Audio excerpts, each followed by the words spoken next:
Hey home bakers, what's up? I hope you're doing well. Today I've got a really fun project for you.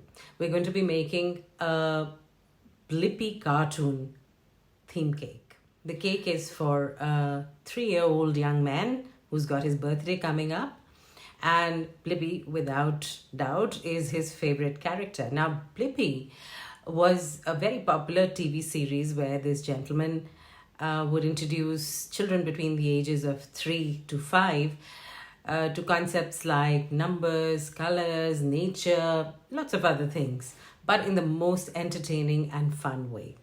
Later, the series got so popular that it was actually animated and turned into a cartoon series, which is still very popular with children. Our cake is obviously based on this cartoon character. I'm going to link a picture of Blippi right here for you to get familiar not only with the theme but also the color scheme. As you can see, it has beautiful bright colors, lovely blues, oranges, fun colors. Also, to bring this cake to life, we are going to be using a number of toppers which are made with varied technique. Now, these toppers are something that you can learn to make, and they're going to be useful for you not just for this project but a lot of your other projects as well.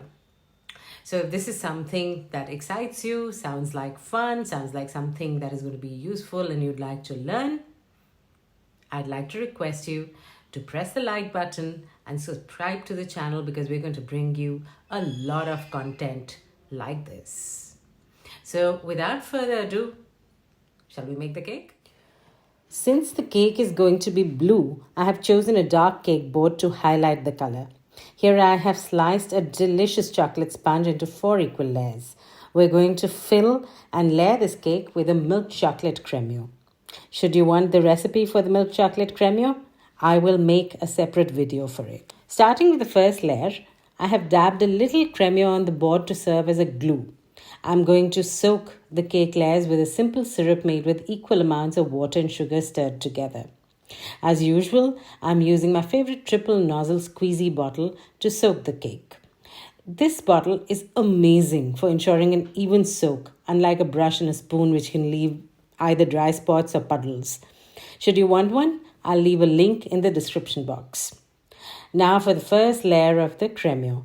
Make sure it is an even layer at each stage. Not only will this ensure that your final cake stands tall, straight and proud, but when it is cut, it will have a beautiful professional looking cross section.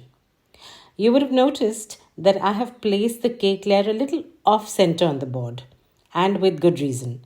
We're going to place a fondant banner with our little birthday boy's name on it. Second layer, and repeat the same steps again. Soak, level the filling, and then the next. The order for this cake was for 1 kg, and so I had baked sponges which weighed approximately between 500 to 550 grams. The rest of the weight is going to come from the filling, frosting, and the toppers.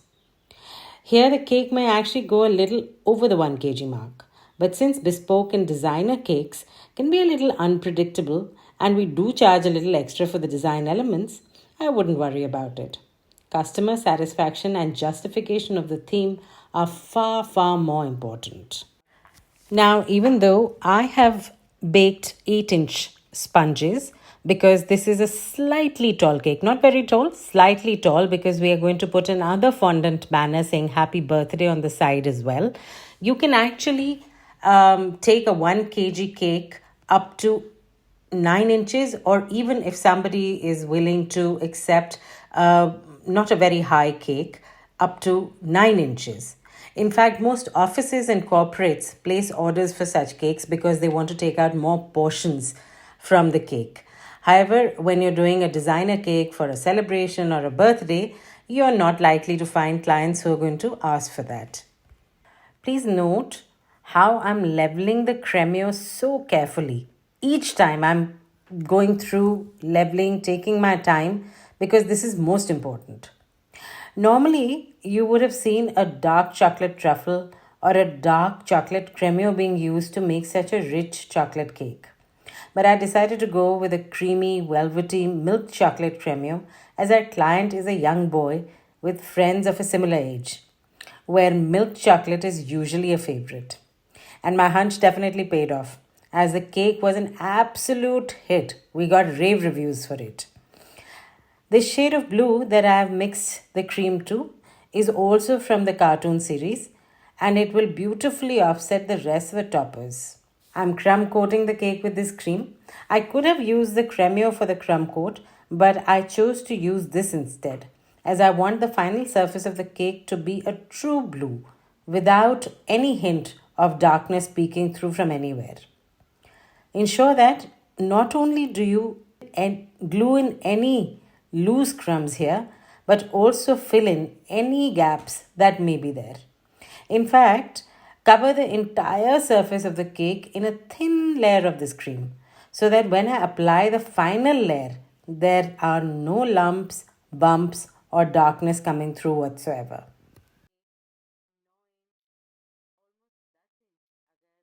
Now, if you are enjoying watching this video, it's the time to hit that like button and subscribe to the channel if you've still not done so. Crumb coat completed, I'm moving to frost the cake with a final layer of cream in the same blue color. As you can see, I'm using a piping bag to evenly pipe the cream on my cake. This is a good pointer for beginners, and as you gain experience with practice, you won't have to then rely on a piping bag for this step. You will see that I do not have a nozzle at the end of my piping bag here, which is resulting in thick tubes of cream. The trouble with this is that I'll first have to smudge the cream tubes together to make sure that there are no air bubbles or gaps left under the surface, which may pop later or show up when the cake is sliced. Means a little bit more work for me, doesn't it? Usually, if I'm using this piping bag method, which isn't often, for the final coat of the cream, my preference is a wide, flat nozzle, the kind shown in the picture. With these, one gets even ribbons, which can be piped close together with much less of a chance of trapping air bubbles. The most important aspect of designer cakes are their finished and execution. Because after all, you are levying a higher charge, not just for your creativity and skill, because often the client will send you a picture as an inspiration or maybe even an exact picture of what they want. So the theme, color scheme, and the final finish are what make or break a designer cake. And they also determine what you can eventually charge your client.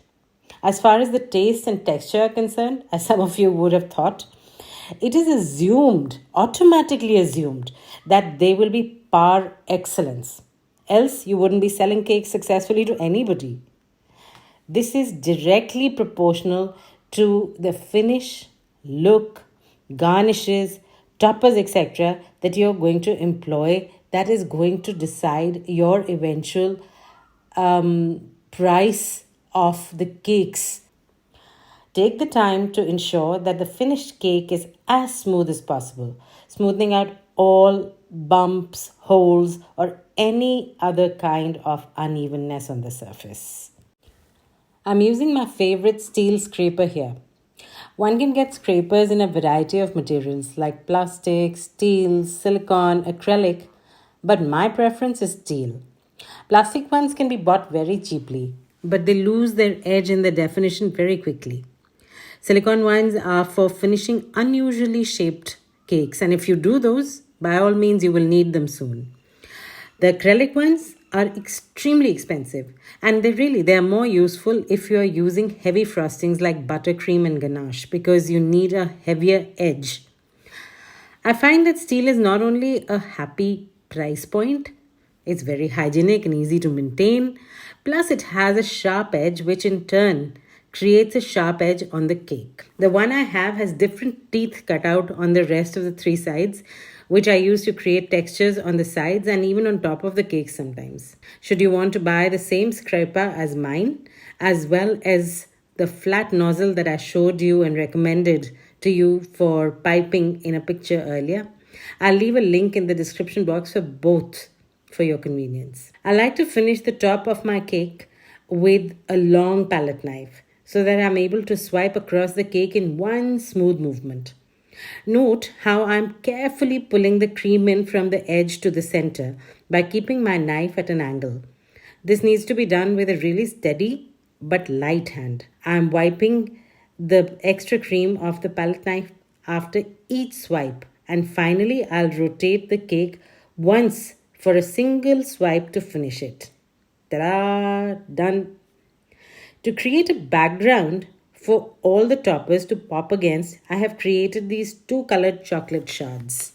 I'll link another video in which I will show you in detail how to make all the garnishes I made for this cake, as there are too many to cover in this video.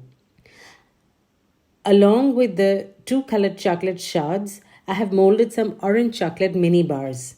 Orange and chocolate as flavors, match made in heaven. There are also cake pops here in different sizes covered in all the Blippi shades. Here I'm also using some macarons, but these are not made with almond flour. In fact, they're made with all-purpose flour and used only as garnish. The almond macaron garnish would have made our costs skyrocket. The Blippi figure is only a thick paper cutout, as the price of the cake did not justify a fondant figure. So no fondant figure. The age of the birthday boy has been made in chocolate and then covered in sprinkles. Whenever I use dowels to stabilize a cake or toothpicks to attach any toppers or any sort of other sharp objects inside the cake, I always make it a point to inform the client. Otherwise, sometimes these can cause injuries by poking the client in the mouth, or sometimes even children smash each other's faces into the cakes. The happy birthday banner is in fondant, as is his name's banner, with cutout alphabets on them. As I said, the cost of a designer cake is determined by the skill and time it takes to make it, not so much the ingredients. And there isn't much skill involved in making these banners, unlike the Blippi figure. So here is the happy birthday banner, and I'm lifting its edges with the help of other toppers to give it a three-dimensional effect. The second is a banner with the name, which I have stuck to the board by painting the board lightly with some water. All done, and you can see the final look of the cake. Blippi character is waving to you. I have to tell you that our young client, his parents, and his friends were absolutely delighted with the cake. I hope you have gained value from this video, from the content, and it will help you boost your sales. If you have any questions, queries, or suggestions, or even comments, please feel free to put them in the comment box. If you have any questions, I will try and get back to you as quickly as I possibly can. So, with that, I shall bid you goodbye and see you in the next one. I hope you enjoyed that. Just a gentle reminder that you must have noticed right through the video, whenever I was touching any elements of the actual edible cake, I had gloves on, at least on one hand, which was touching the ingredients. Also, my hair out of the way, or if you have short hair, please put them under a cap. And once again, see you in the next one.